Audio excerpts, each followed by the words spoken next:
Je voudrais d'abord vous remercier très sincèrement pour cette mobilisation grandiose qui est une illustration éloquente de la vitalité de notre parti et de l'engagement de ses militants. Dans le contexte d'aujourd'hui,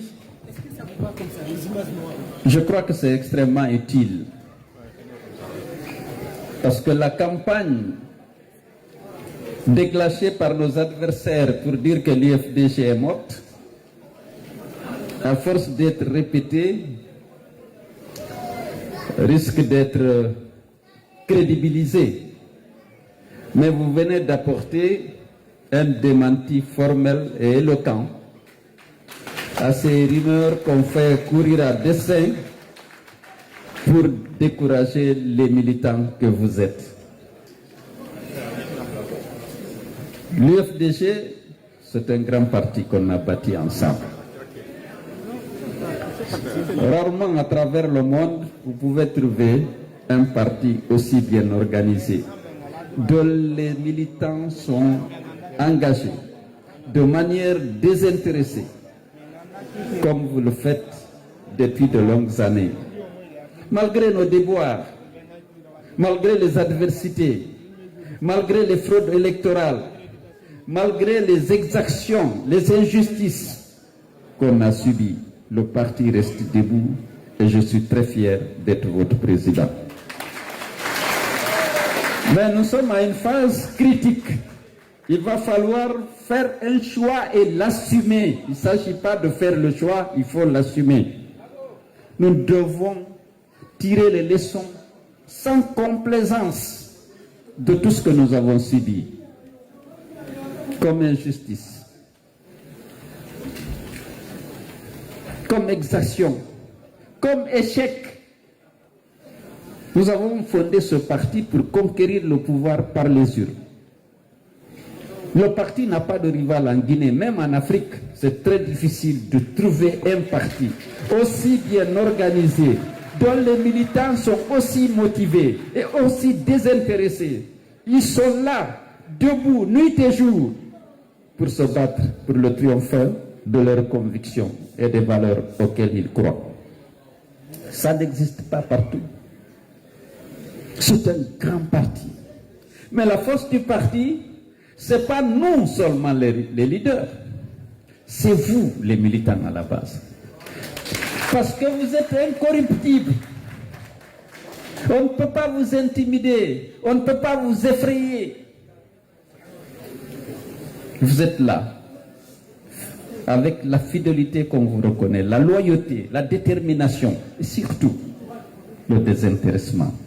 Vous n'êtes pas là pour un poste, vous n'êtes pas là pour de l'argent, vous êtes là parce que vous aimez votre pays et vous savez que l'UFDG est capable de mener les réformes pour garantir l'égalité des droits et de chances de tous les fils du pays et de garantir une vie dans la dignité de tous les citoyens.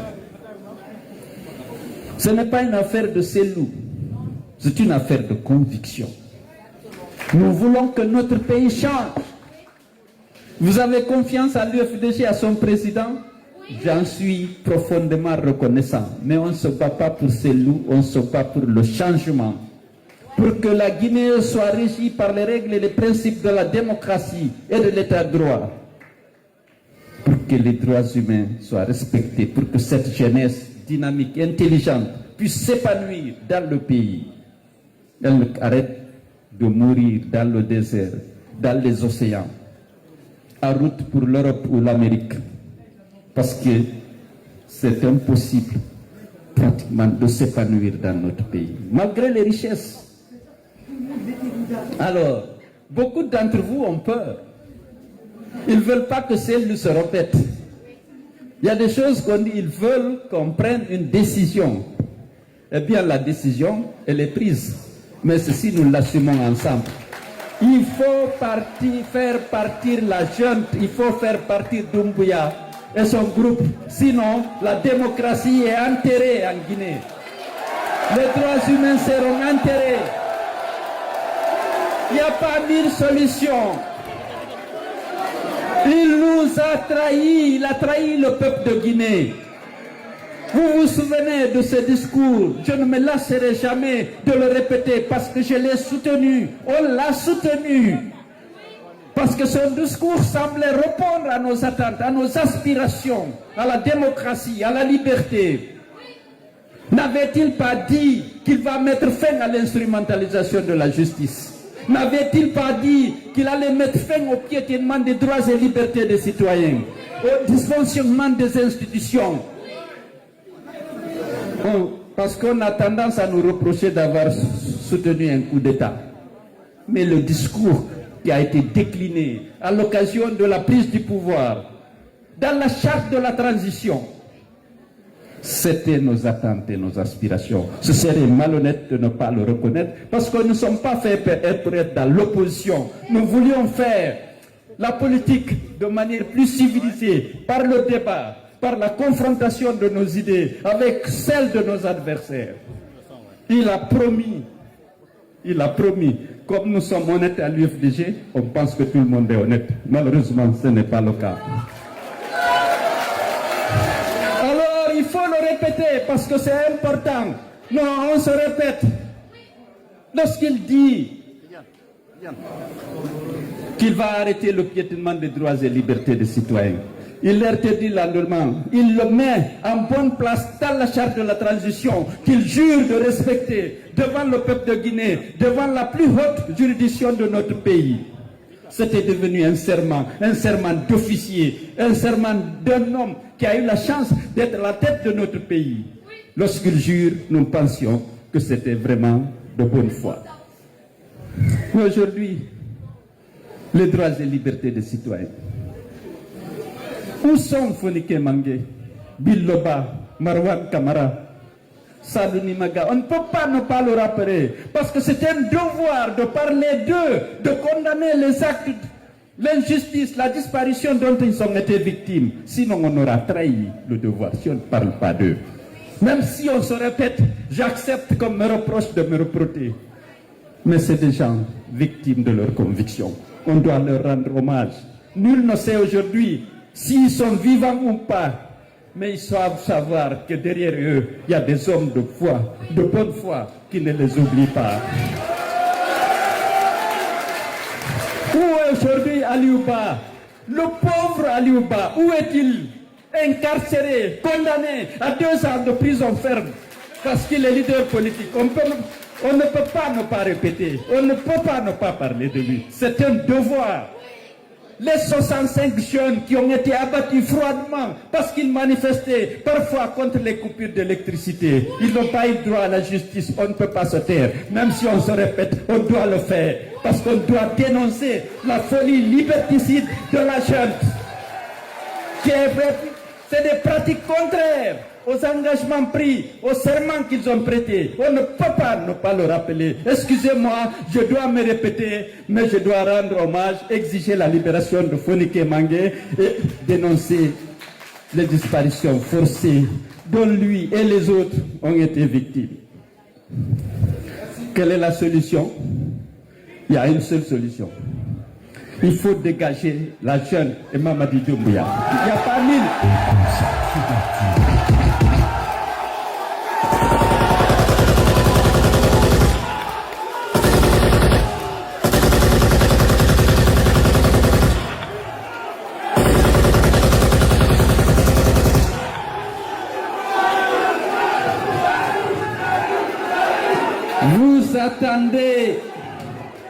Vous attendez à ce qu'on prenne position par rapport à la mascarade électorale annoncée pour le 28 décembre.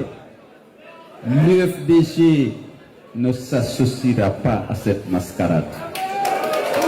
Parce que vous savez, c'est un processus déclenché pour donner un semblant de légitimité et de légalité à la confiscation du pouvoir et à la commission du parjure.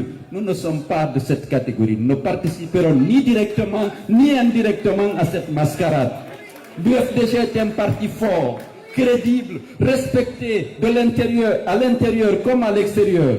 Si nous associons à cette mascarade, à cette confiscation du pouvoir, à cette commission d'un parjure, nous allons perdre notre âme. Nous ne le ferons pas, ni directement, ni indirectement. Vous savez, le processus a été déclenché. C'était d'abord le référendum. On a demandé à nos militants et à tous les compatriotes de ne pas participer. La majorité d'entre eux n'a pas participé. Mais qu'est-ce qui s'est passé? 91% de participation, 89,30% de vote favorable. S'il réussit son coup de force, les résultats qui seront publiés seront comme ceux publiés à l'occasion du référendum. L'UFDG ne participe pas à ça. Nous sommes des démocrates convaincus. Nous allons nous battre.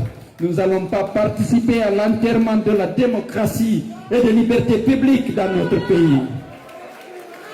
Que ça soit clair, nous n'avons pas de candidat, nous ne soutenons personne, on ne participe pas à une mascarade. On veut la démocratie vraie, où le peuple de Guinée, les citoyens en âge de voter choisiront librement leurs dirigeants au niveau de la commune, au niveau de l'Assemblée nationale et au niveau de l'exécutif. Nous nous battons pour ça. Je dis encore une fois, on ne se bat pas que pour Cellou. On est convaincu que Cellou au pouvoir, il mènera les réformes pour que ces droits publics puissent être exercés pleinement par les citoyens. On se le bat. Mais pour l'instant, on refuse d'être complice, caution d'une confiscation du pouvoir par celui qui avait juré de ne jamais se porter candidat à l'élection organisée pour le retour à l'ordre constitutionnel. Donc je crois que nous sommes d'accord. Maintenant, la décision, il faut l'assumer. Il faut donner les moyens aux forces vives de mener à bon port la lutte. Ça demande votre mobilisation. On compte sur vous. Il faut l'assumer. Aujourd'hui, ils vont parler de Simandou. Je vais ouvrir une petite parenthèse. Simandou, c'est cette montagne qui renferme le meilleur fer au monde, encore inexploité sur la planète. Depuis fort longtemps, les compagnies étrangères veulent l'exploiter. Il n'y a pas pareil. Pourquoi ça a retardé? Parce que ceux qui étaient là, certainement cherchaient à maximiser les avantages de la Guinée. La junte prétend qu'elle l'a fait, mais elle dit qu'elle ne publie pas les documents. Ça suscite des interrogations. D'abord, c'est contraire au code minier, c'est contraire à nos engagements vis-à-vis de l'ITIE. On s'est engagé à publier tous les documents relatifs à l'exploitation des mines, mais également au paiement des redevances qui sont dues à notre pays. Le fait d'avoir le Simandou en Guinée, ce n'est pas un mérite d'un gouvernement, parce que c'est la providence, c'est Dieu qui a donné ça à la Guinée. La demande est forte pour l'exploitation de cette mine. L'industrie mondiale, les aciéries ont besoin de ce fer. Il n'y a pas de concurrent. Qu'est-ce qu'ils ont fait? S'ils ont bien négocié, pourquoi ne publient-ils pas les accords négociés avec les compagnies? La Banque mondiale l'a exigé, l'ITIE l'a exigé, ils refusent, ils disent c'est secret. La seule chose qu'ils disent, on a obtenu 15% d'actions gratuites. Mais dis donc, 15% d'actions gratuites. À CDG, la Première République a obtenu 49% en donnant notre bauxite aux compagnies. 49% d'actions gratuites. Eux, ils ont 15% dans le Simandou. Non, ils disent ça. Ils refusent de dire qu'il n'y a pas d'eau de port à eau profonde. C'est des barges modernes qu'on fait. On va embarquer le fer là et l'envoyer, les minéraliers attendre en pleine mer. Il n'y a pas de port à eau profonde. Ils ne le disent pas. Les partenaires ont accepté de mener des études et s'ils réussissent à mettre en évidence la rentabilité économique et la faisabilité technique, ils vont le faire. C'est ce qui est dit. Ils n'ont jamais dit qu'ils font un port à eau profonde. Vous savez, sur le littoral guinéen, le tirant d'eau est très faible. Construire un port à eau profonde, c'est très coûteux. Ceci dit, mais il faut le dire clairement au Guinée, il n'y a pas d'eau. Il n'y a pas de port à eau profonde. Il y a le chemin de fer, 670 km. D'accord? Il est là. Et nous avons 15%. Donc, il faut savoir que nous avons 1000 raisons de ne pas nous associer à cette confiscation annoncée du pouvoir par Mamadi Doumbouya. La gouvernance est catastrophique. Vous savez, vous entendez ceux qui adhèrent, ceux qui rejoignent le CNRD. Qu'est-ce que vous voulez? On veut un portefeuille ministériel ou un EPA, établissement public à caractère administratif. Est-ce que vous savez que l'ARPT, qui devait verser 108 milliards pour l'exercice 2025, aujourd'hui, jusqu'aujourd'hui, ils n'ont pas versé un sou. Est-ce que vous savez que EDG doit aux sociétés qui gèrent Caleta et Soapiti est l'équivalent de 2 milliards 300 millions de dollars? Ce n'est pas versé.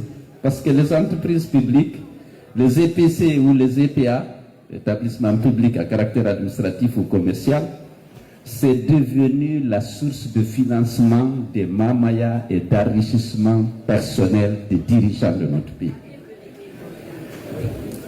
1 milliard 392 millions d'arriérés vis-à-vis des sociétés qui sont chargées du barrage. La créance est constituée de quoi? Ces deux sociétés livrent l'électricité à EDG. EDG doit payer pour amortir la dette contractée pour le financement des barrages et pour rémunérer les actionnaires. La Guinée est actionnaire à hauteur de 49% dans l'une des sociétés et au niveau de l'autre à 51%. Mais il ne faut pas s'attendre à des dividendes, puisque les créances sont détenues par une autre société publique qui n'arrive pas à payer. C'est les ressources publiques aujourd'hui ont 3 destinations. L'enrichissement personnel des dirigeants, qui sont devenus des investisseurs immobiliers dans la sous-région, les premiers investisseurs immobiliers. L'achat d'armes et d'équipements pour les forces de défense et de sécurité pour protéger le pouvoir qu'ils ont pris par les armes. Et l'achat de conscience des leaders d'opinion. Il faut le répéter, c'est important. Parce que c'est ça. Ils ont braqué un pays riche. La demande mondiale de nos mines est actuellement très forte. Et les prix sont très élevés. On a exporté entre 2017 et le 31 décembre 2024 pour l'équivalent de 40 milliards de dollars de bauxite. Seulement 40 milliards de dollars de bauxite. Et 12 milliards de dollars pour l'or. Lorsque vous leur demandez où est parti tout cet argent, qu'est-ce qu'ils ont reçu comme impôts et taxes, puisque la valeur ajoutée qui reste au pays, c'est ce que l'État perçoit, puisqu'on exporte la bauxite brute et l'or sans transformation. Mais j'ai donné les 3 postes de dépenses: l'enrichissement personnel des dirigeants, l'achat d'armes et d'équipements pour protéger le pouvoir et l'achat de conscience des leaders d'opinion. Voilà. Il n'y a pas de projet, de programme de développement. Lorsque les projets commencés au temps de Alpha sont achevés, ils se bombent la poitrine, c'est nous. Alors, lorsqu'ils font un petit projet, on ne voit pas les ressources qu'ils ont accumulées pendant cette période. Parce que c'est là qu'on aurait pu juger.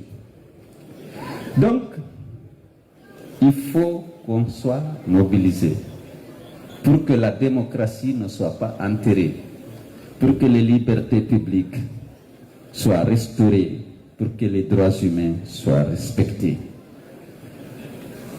Nous sommes au niveau des forces vives, nous ne nous associerons pas à cette mascarade. Ce n'est pas une question de personne, je dis encore une fois, c'est une question de conviction. Nous voulons que notre pays soit richi par les principes et les règles de la démocratie et de l'état de droit.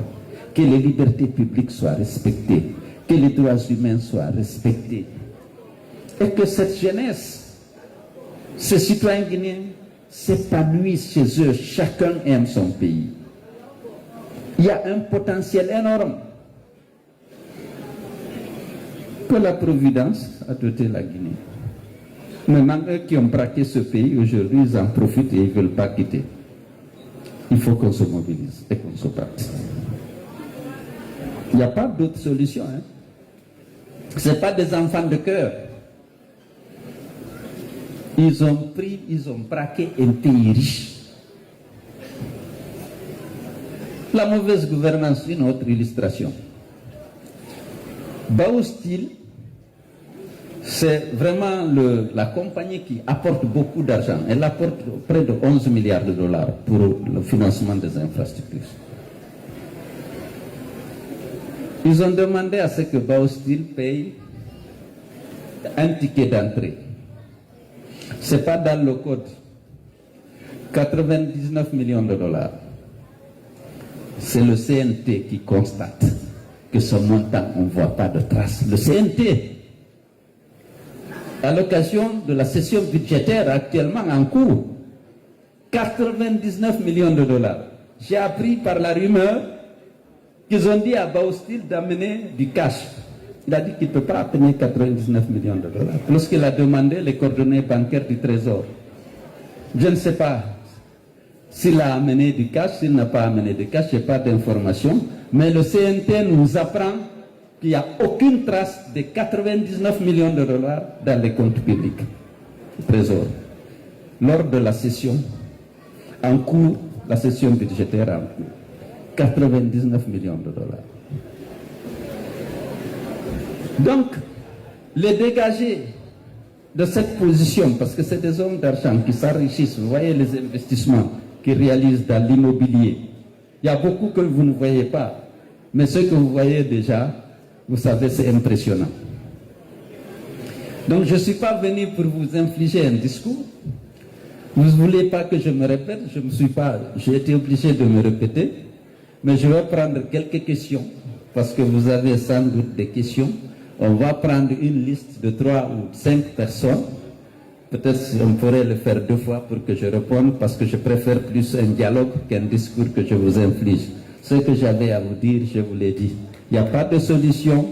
Si Doumbouya et son équipe sont là, ils veulent enterrer la démocratie et soumettre notre peuple à une dictature.